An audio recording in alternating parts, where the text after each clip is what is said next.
Je suis le frère Olivier Baptiste.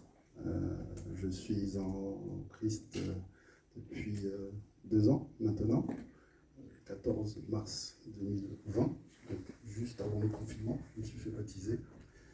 Et ça fait sur la 3e année que je suis formé par Epifra.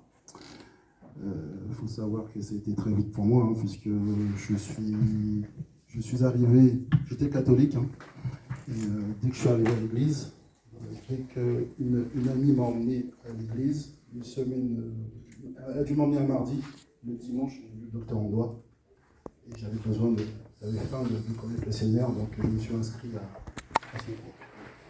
à cette formation. Donc comme je suis à l'église Vie Abondante, évangélique Vie Abondante qui se trouve à Pantin, c'est l'apôtre Bamba qui est l'homme de Dieu au niveau de cette assemblée. Et c'est mon père spirituel, donc je veux dire que j'ai des fonctions, je ne sais pas si c'est le terme exact, mais je sers l'église, sur plusieurs points. Je travaille au département d'évangélisation, de la délivrance. Pour moi, c'était une évidence par rapport à tout mon vécu et puis tout ce que le Seigneur a mis sur mon chemin pour que j'arrive à ces départements. J'essaierai d'expliquer un peu plus tard pourquoi. Je travaille aussi au département social, donc j'aide des frères et sœurs, par exemple, à trouver du travail. Donc, en les accompagnant, en les aidant à faire leur CV, leur lettre de motivation, par exemple, à se présenter aussi devant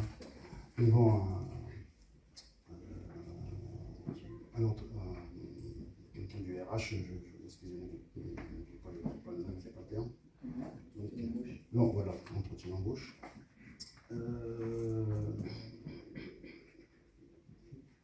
Voilà à peu près pour ce que je fais au niveau de l'église. J'ai des petites fonctions, mais je sers l'église. Et quand je dis je sers l'église, je le fais pas je le fais parce que j'aime ça. J'aime être à l'église. Je me suis découvert en fait au niveau de l'église, puisque je n'étais pas quelqu'un qui avait un relationnel facile. Je n'étais pas quelqu'un qui allait spécialement vers les gens. J'étais très imbu de ma personne, j'étais plein d'orgueil, j'étais plein de style, on va dire, pour rien. Et voilà, je me sers aussi de l'église pour me sortir de tout ce que j'étais en fait. C'est pour ça que je dis que je me suis découvert à l'église. J'ai découvert à un âge très avancé qui était Olivier, le vrai Olivier. Donc quand je parle de l'église, c'est les gens qui sont autour de moi et puis tout ce que j'ai pu apprendre à l'intérieur de l'église. Voilà. Pour mon appel, je suis appelé au ministère de la délivrance et de l'évangélisation. Pourquoi? On va parler de ma vision. Parler du Seigneur, pour moi, c'est une évidence. C'est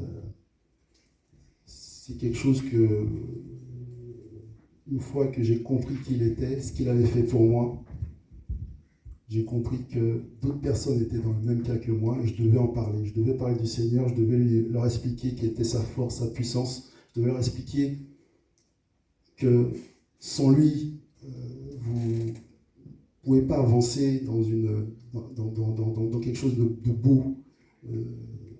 C'est de leur expliquer que s'il n'était pas là dans ma vie, je serais sans doute là, mais à marcher comme ce qu'on peut voir aujourd'hui.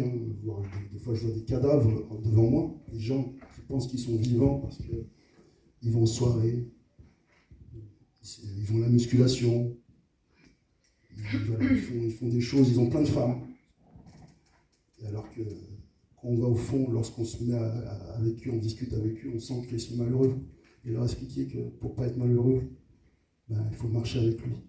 Il faut marcher avec lui. J'ai un terme auprès de mes amis, c'est vous aimez traîner dehors, traînez avec lui. Traînez avec le Seigneur, vous comprendrez ce qu'il va vous apporter.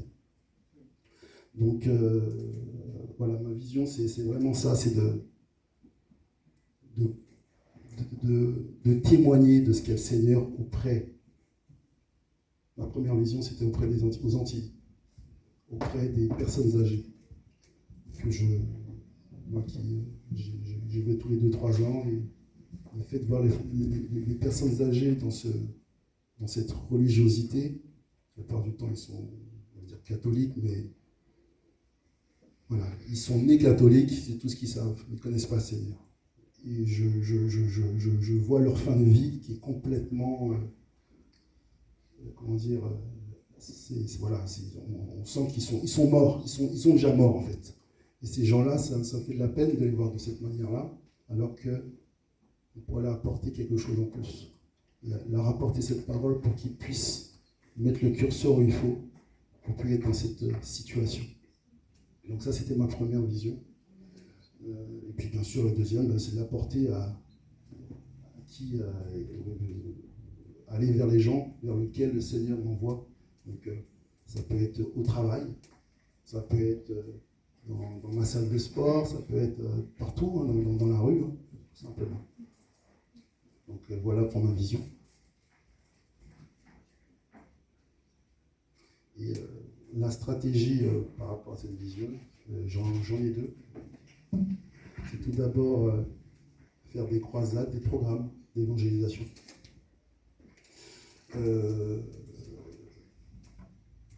Pour faire ces croisades, bien sûr, il y a des choses à mettre en place. Et lorsqu'on ne sait pas, on n'y va pas. C'est très dangereux de faire une croisade, de faire un programme d'évangélisation sans connaître tous les aspects de ce programme. C'est-à-dire qu'il faut d'abord, on va donner un exemple, hein, on va prendre la ville d'Angers. Avant d'aller rechercher des captifs, il faut peut-être d'abord prier pour cet endroit. Aller peut-être même vérifier sur Internet l'historique de cet endroit. Aller voir s'il n'y a pas eu quelque part une guerre, des massacres, des choses assez particulières qui sont encore ancrées dans la ville. Et puis une fois qu'on a délogé l'homme fort, c'est compris qui était l'homme fort, c'est prier par rapport à cela, pour le déloger de là, pour que lorsqu'on arrive sur le terrain, on puisse parler du Seigneur sans crainte. Donc c'est de mettre des actions en place. La plupart du temps, moi en tout cas, par rapport à ce que je vis avec l'Église, avec l'homme de Dieu, et puis des frères et sœurs. Donc nous allons sur le terrain, nous partons de 2 à 3 sur des équipes de 2 ou 3 personnes. Et nous allons, on part avec des documents, on part avec des cartes avec nos coordonnées, avec des petits prospectus qui parlent du Seigneur. On peut même avoir des prospectus particuliers pour les musulmans, parce que nous évangélisons, il y a beaucoup de musulmans qui comprennent qui est Jésus. Et puis derrière, c'est les inviter à l'église. Et puis voir avec eux s'ils acceptent le Seigneur, tout simplement. Donc ça, c'est la première stratégie. Et la deuxième, c'est d'aller seul. Allons-y. C'est aller sur le terrain. Et dès que le cœur discute, parle avec cette personne-là, des fois, ça peut passer par un sourire, ça peut passer par un ça va, pour voir comment on réagit, et puis sentir qu'il faut y aller. La plupart du temps, il faut avoir ce zèle, il faut avoir le courage d'y aller, il ne faut pas avoir peur. Dès qu'on commence à se dire, est-ce que cette personne, j'ai l'impression qu'elle a besoin d'entendre la parole, si on n'y va pas, moi, si ça m'est arrivé, je peux vous dire que le soir, lorsque j'allais me coucher, je n'étais pas bien, parce que je repense à cette personne. Donc, voilà, il faut avoir cette audace, ce zèle d'y aller. Et de toute façon, le Seigneur nous a mis toutes les armes pour pouvoir discuter. J'ai 3 ans de formation, j'ai pu aller sur le terrain également, voir, mais plus on va sur le terrain, parce qu'il n'y a pas de secret. Hein. J'avoue que le fait d'être pendant 3 ans, on va dire, dans la théorie,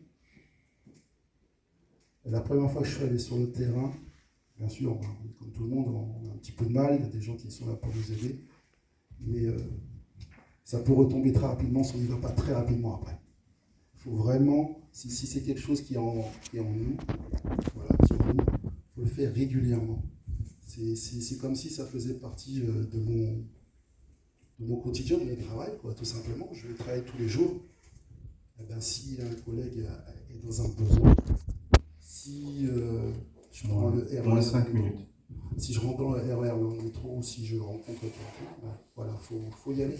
Il faut amener des âmes à l'église, il faut vraiment les délivrer de ce qu'ils ont, parce qu'on sait ce qu'ils ont.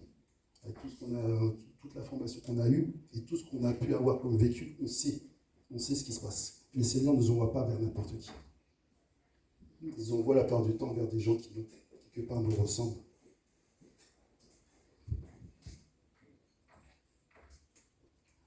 Voilà. Comment te prépares-tu pour le vase? Peux-tu nous parler du vase pour les 4 minutes qui restent? Ta préparation? Que ce soit physique ou spirituellement? Spirituellement, c'est beaucoup de. C'est des prières. Déjà, c'est des prières quotidiennes, première chose. Quand j'ai quelque chose de très particulier à faire, je passe par le jeûne. Donc ça peut être des jeûnes ça peut être un jeûne sur la journée, ça peut être un jeûne de 3 jours, avec des temps de prière, soit seul, soit avec des frères et sœurs de l'église. Donc ça, spirituellement, et puis physiquement, j'essaye avant d'aller voir quelqu'un, de bien m'apprêter. C'est-à-dire que je ne peux pas y aller en t-shirt claquette et dire j'ai envie de partager avec toi l'œuvre du Seigneur, quoi. Donc, bon. Voilà comment je. D'accord. C'est bon pour toi? C'est fini? Pour toi? La première chose que je voudrais noter, c'est que le document qu'on a n'est pas le bon. Le document que vous avez. Je pense qu'il a imprimé l'ancienne. J'ai peut-être imprimé celui-là. Oui, il a imprimé l'ancienne thèse. Parce que sur cette thèse-là, vous avez que jusqu'à 14 pages. Vous n'avez pas le vase, vous n'avez pas les fruits, vous n'avez pas la conclusion.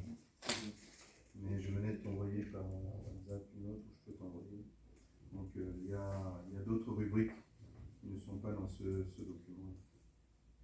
D'accord. Donc, ce que je vais laisser à chaque membre du jury poser des questions, ou donner des avis ou des conseils. Et la première chose que je voudrais, est-ce qu'on peut acclamer le Seigneur pour l'encourager?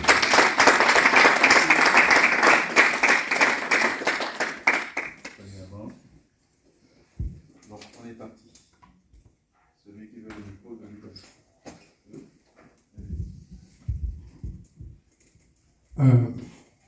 Frère Baptiste, l'évangélisation, c'est quelque chose qui me tient fortement à cœur, parce que c'est mon appel.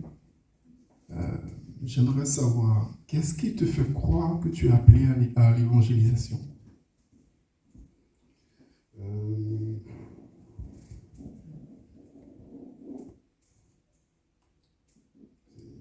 Des fois, les évidences, on a du mal à les expliquer. Et, j'ai toujours.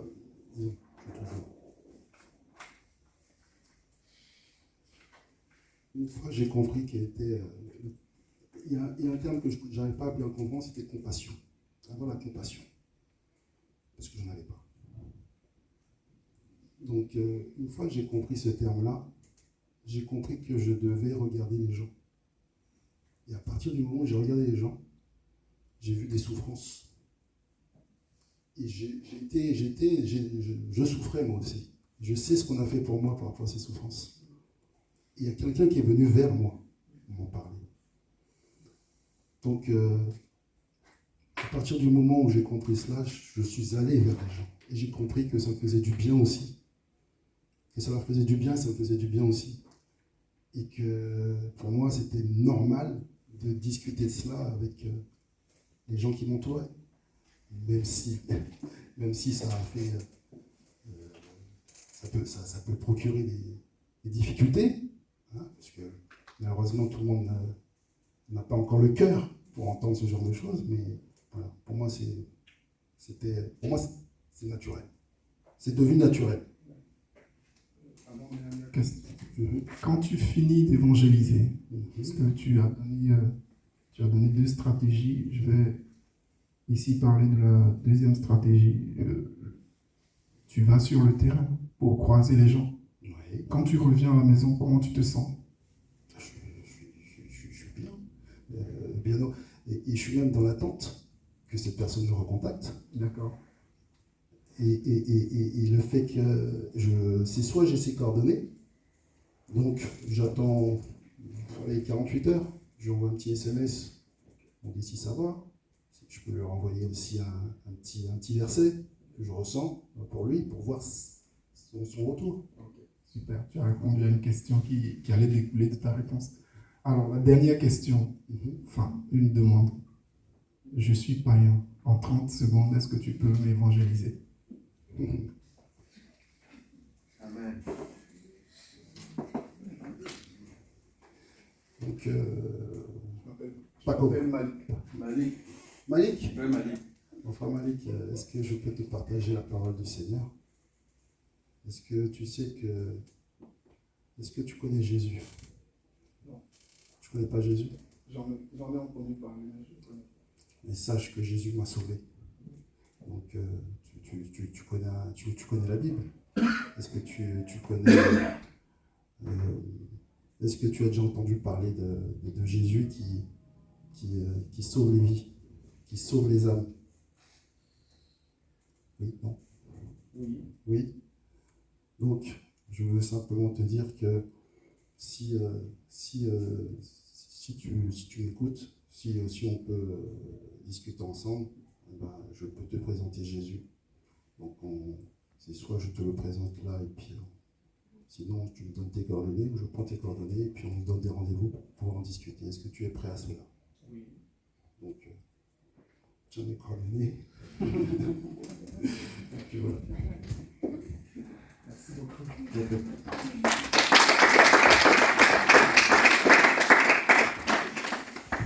Ok, shalom, mon frère Olivier.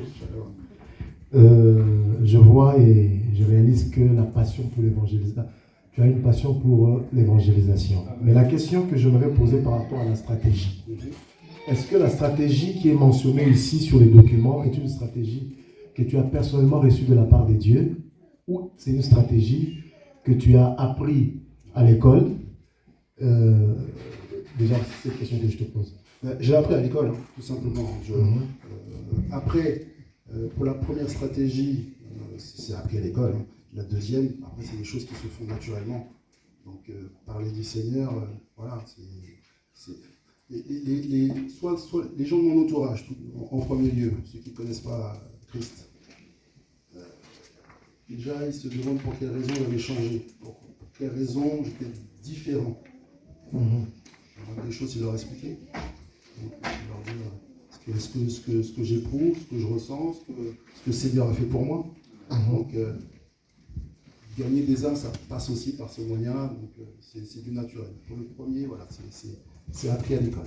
D'accord. Là, je crois que c'est aussi sur le document où on parle de... Je suis appelé au ministère de délivrance et d'évangélisation. Crois-tu que les démons qui contrôlent les nations pourront se soumettre à ton autorité? C'est mon désir le plus profond. Donc, c'est ton désir le plus profond, mais tu crois? Je crois en cela, j'ai reçu cette autorité. Ok. Donc c'est à moi après de faire le nécessaire pour que... Et je l'ai déjà fait. Je sais, voilà, l'ayant touché, je sais que ça existe et je sais que ça se fait. Donc croire qu'on peut guérir quelqu'un, croire qu'on peut délivrer quelqu'un des démons. Voilà. Ça fait partie de la vie d'un chrétien. Amen. Ok, pour conclure avec les questions, vous avez énuméré les fruits que jusqu'à présent tu as eu à expérimenter depuis la conversion jusqu'à ces jours. Est-ce que à part cela, à part ce que tu as pu énumérer ici sur le document, il y a encore un autre fruit que tu as pu expérimenter qui n'est pas mentionné ici par rapport à ton expérience avec le Seigneur? Parce que ça peut arriver que en écrivant, tu peux oublier, mais il s'avère que quand tu te tiens là, tu te rends compte que non, au fait, j'avais oublié telle expérience dans ma vie. Qui pourrait édifier quelqu'un qui t'écoute en ces moments.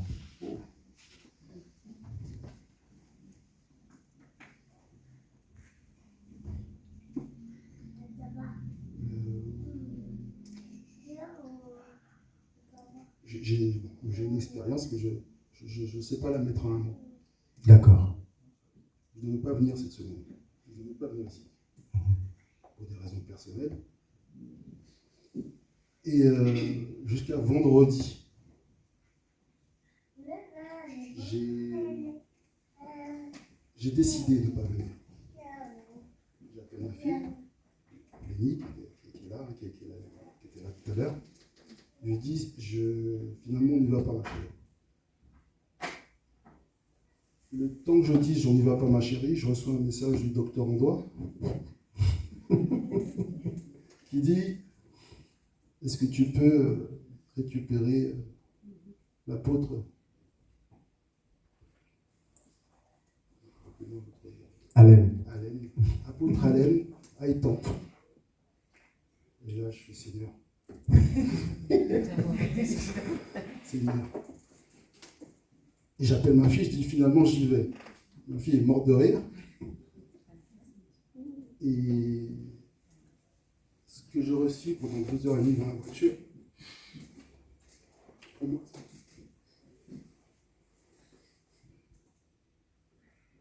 ce que je voulais savoir sur l'évangélisation, je l'ai lu pendant 2h30 dans la voiture avec l'apôtre. Donc voilà, si c'est un fruit, mais, le Seigneur ne fait jamais rien par hasard. Amen. Voilà. Amen. Est-ce qu'on peut acclamer le Seigneur?